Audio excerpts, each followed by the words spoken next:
Hello and welcome or welcome back. My name is Justina and welcome to the second episode of this brand new series about the houses in astrology. Just to remind you, you can also watch this episode in an audio format on my Spotify channel. So welcome. All right, so in the last episode, we looked at the first house, and I told you what each planet signifies in the first house. And today I'm going to look at the second house in astrology. So before we begin, we will do the same thing as we did in the previous episode. And I will share my screen with you and I'll show you where the second house is present in the birth chart. And this is the second house. So I'm going to circle it for you here. And the second house deals with our self-worth, our self-esteem. This is the area of life connected to our income capabilities, abilities as well. This is the area connected also to personal resources, possessions, and generally that ability to accumulate wealth, money. And also here, this is about being self-sufficient, self-reliant in the financial sense. Okay, so that's the second house here. Right, so let's have a look at the first planet, and this is the sun. The sun here, wherever the sun is placed in our birth chart, this indicates that this is an important area in our life. So if this is your case scenario, if your natal sun is in the second house, then here building that financial security and stability through your own efforts, through your own skills and talents will be very, very significant in this lifetime. Generally here, if you don't have any placements in the second house, you can also look at your ruler of the second house and see whether you can connect to the interpretation of a planet that is the ruler of your second house. So if this is the Leo, then the sun here would be the ruler. So here the sun in the second house, yes, you want to be proud of what you own. You want to shine in this area of life. So generally there is a lot of ambition connected here to this placement. That's need for financial independence as well, for perhaps good financial management, good financial planning. So overall, this placement indicates a strong drive to make money, to accumulate wealth, resources, possessions. There is this also strong need and desire for financial or for establishing that financial stability in life. And there's also the deep sense of pride and even self-esteem associated with one's possessions, assets, resources. People with this placement very often identify with their resources, with their possessions, and here they might find that their sense of self-worth is connected to their ability to provide for themselves and their loved ones. So they might be really, really strongly and highly motivated to achieve financial success. And if they are unable to do so, or if they struggle in this area of their life, then this will also affect their self-worth, self-esteem as well. Very often people with the sun in the second house, they are good with their financial management. They are very often drawn into careers connected to finance, banking, or perhaps any careers connected to financial management in some way, or asset accumulation. Now, something to watch out for in here is not to become overly attached to your personal resources or personal possessions, or perhaps not to define oneself purely based on what you own or what you have. So it's important to understand that, or to develop this understanding that perhaps the true value lays within oneself rather than with what one owns or has. Okay, so now let's have a look at the moon. The moon is connected to feelings, our emotional side of psyche, nature. Very often people with the moon in the second house, they are very sentimental about their objects, about their material resources and possessions. Now, here with the moon in the second house, if things are not working out in your financial situation, if you're struggling with establishing that financial security in your life, then it will affect you emotionally. So your financial situation will impact your emotional well-being. If there is some kind of instability in this area of life, then there will be also instability in your emotional life. So here with the moon in the second house, there is that deep emotional need for establishing financial stability and security in one's life. So something to watch out for with this placement is perhaps not to become overly emotionally attached to material, physical possessions, or perhaps not to define your self-worth purely by your financial situation, financial status. So it's essential to cultivate a healthy relationship with the finances, with that financial area of life, so that you feel secure and emotionally stable without becoming overly attached to some material possessions, some physical objects. All right, so let's have a look at Mercury. Mercury, the planet of communication, rational mind, rational thinking. So here with Mercury in the second house, one might find it easy to talk about money, or perhaps there could be a stronger need to discuss the finances, financial situation. People with this placement often get involved in careers connected to sales, connected to finance as well.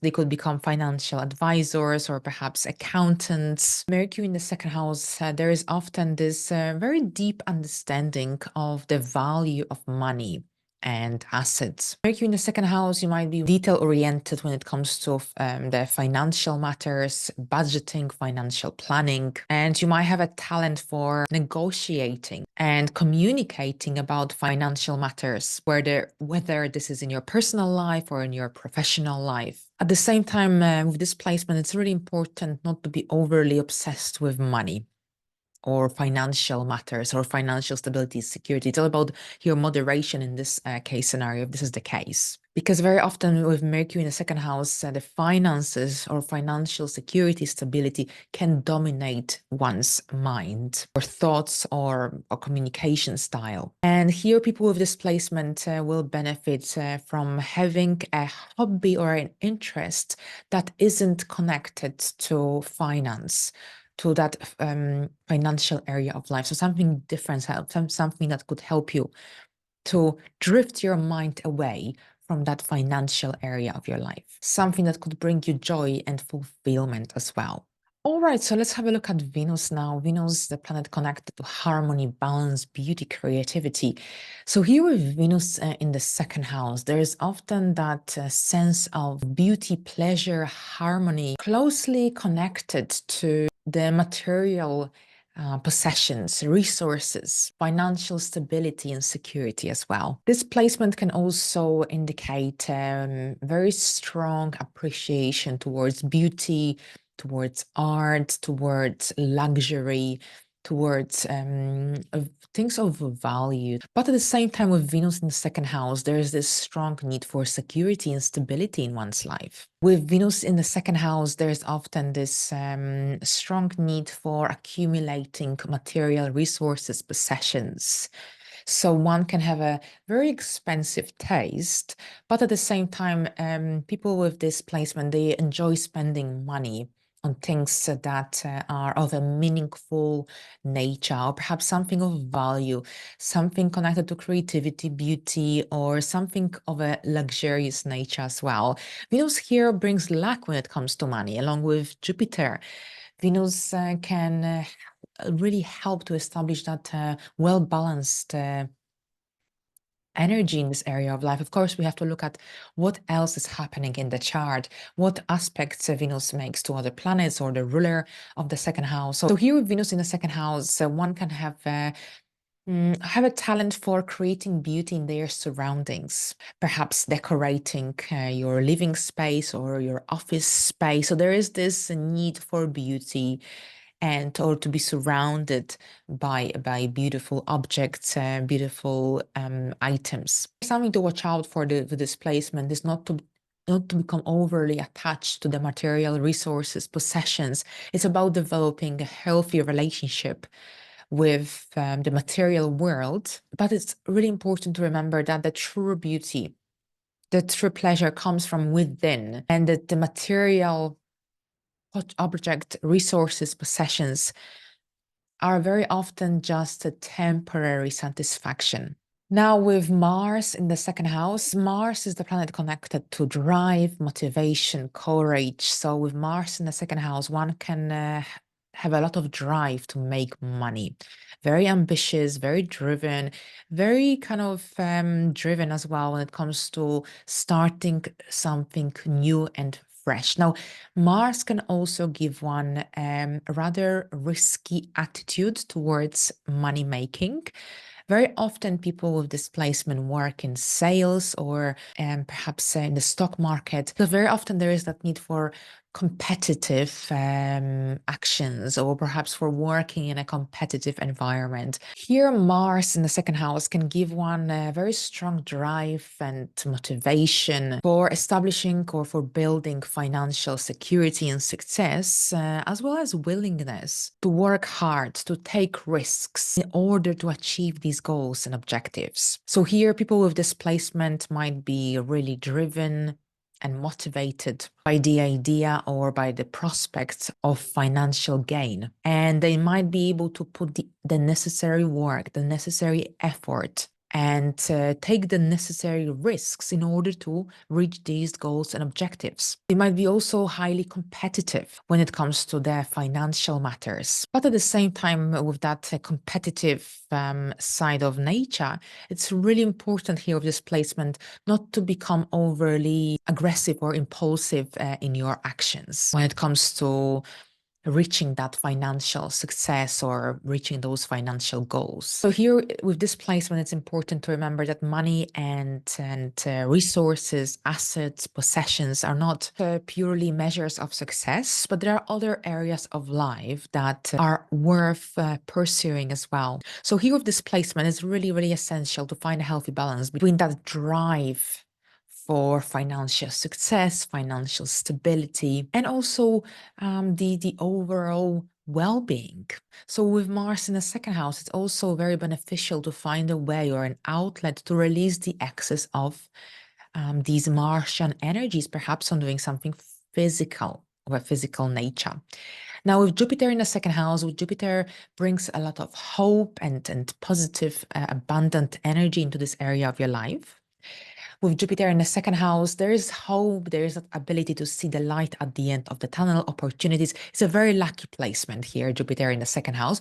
But at the same time, it's really important to watch out because there could be also these tendencies towards over extending oneself, over indulgence, or perhaps taking on too much or too many responsibilities, too many perhaps goals or objectives without having any concrete plan in place, because this can only lead to disappointment, dissatisfaction as well. So with Jupiter in the second house, there might be this strong desire to accumulate money, wealth, resources, possessions. But at the same time, people with displacement might also have this natural ability to manage finances effectively, efficiently.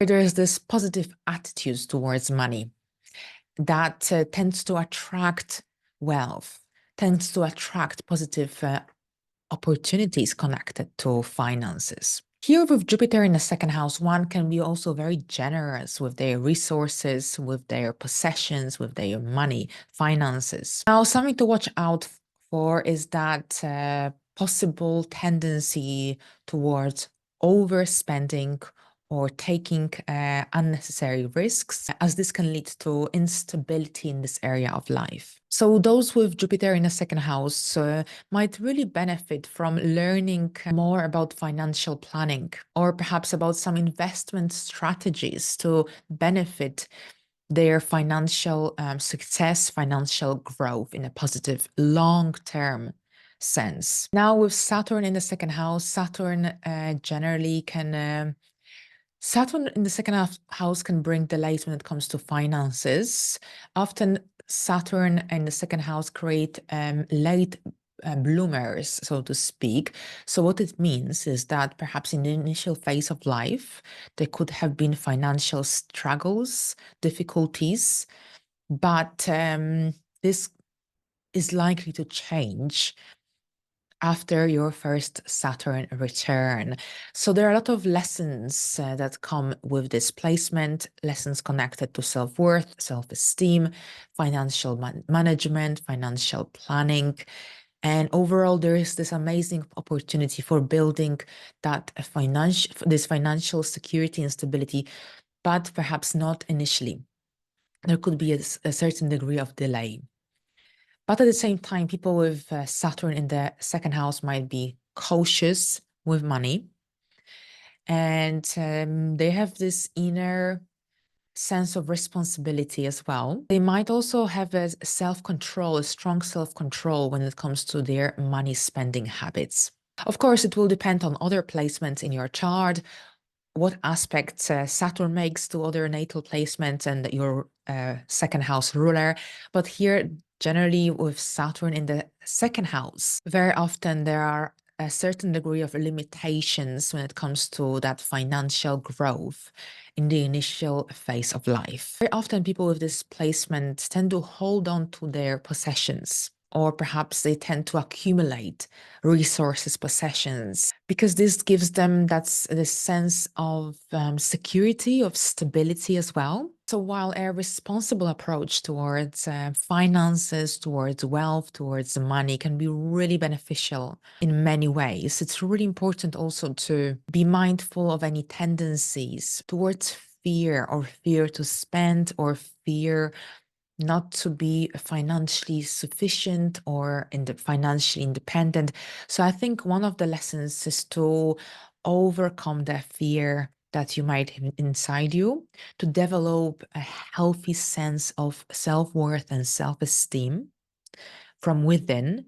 I think it's also about perhaps identifying and defining your personal values that truly align with yourself. Now, people with displacement will also benefit from generally exploring or generally gaining a better or a deeper understanding of your relationship with finances. Saturn in the second house can really help with building financial security and stability. This is a placement that is good for any risk-taking when it comes to finances. This is about taking a more of a cautious and strategic approach, strategic planning, productivity, and perhaps a stable and consistent approach when it comes to building that financial security and stability. People with the second house Saturn might also be attracted to antiques, collecting old objects, possessions, resources. Now, Uranus in the second house, Uranus is connected to eccentric, unique, original energy. So perhaps you might be attracted to perhaps some kind of hobbies related to accumulating or collecting certain objects, resources, possessions, something different, unique, original. With Uranus in the second house, this is connected to also making money, doing something unique, different, original, online, through media, through technology. With Uranus in the second house, money seems to come and go. It's often difficult to establish that consistency, stability. You need to find your own way, what works best for you might not necessarily work for other people, or vice versa. So with the second house, with Uranus in the second house, you might be attracted to more of innovative, unique ways to make money. There's also this need for freedom, for independence in the financial sense. Now, those with Uranus in the second house might experience sudden, unexpected changes in their financial area of life. Generally, this is a life theme, a reoccurring life theme. But at the same time, there could be also some unexpected, there is a tendency to attract these unexpected financial opportunities connected to growth, connected to abundance. So it's really essential to keep an eye on these opportunities, because they will come or pop up every so often.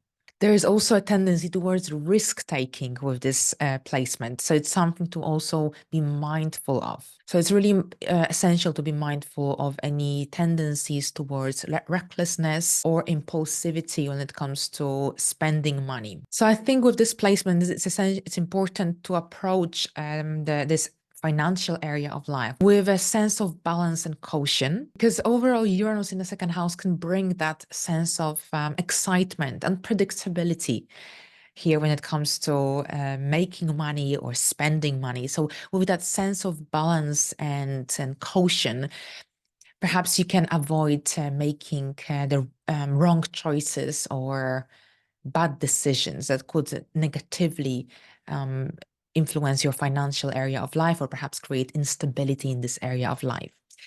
Now, Neptune in the second house. So with Neptune in the second house, very often money just dissolves, comes and goes. This is a placement that creates difficulty when it comes to creating that concrete stability. That's why, for this reason, it's really, really important to set clear boundaries when it comes to your money spending habits.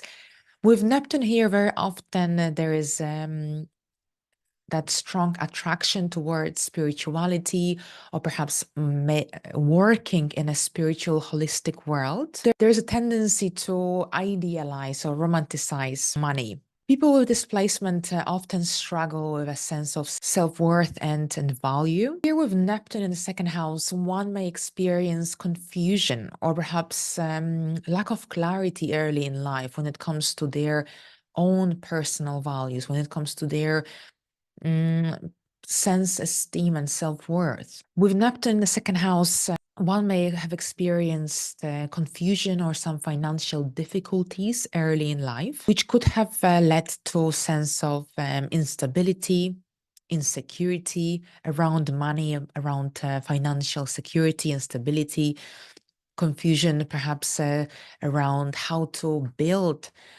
a financially secure and stable life. It's really important to watch out for any tendencies towards delusion, towards self-deception. So here with this placement, I think it's really beneficial to generally find practical and grounded ways to manage your finances. Perhaps you might find it beneficial to explore some emotional or spiritual issues that are affecting your ability to make money, to attract money, to build a stable, financially secure life. Now, on a positive note, Neptune can bring a lot of creativity, a lot of sensual artistic energy as well, because the second house is also the house of our skills and talents. So Neptune brings a lot of empathetic and compassionate energy. So for this reason, I mentioned that perhaps you will find very enlightening when you connect to the spiritual world or the holistic world in some way, perhaps as a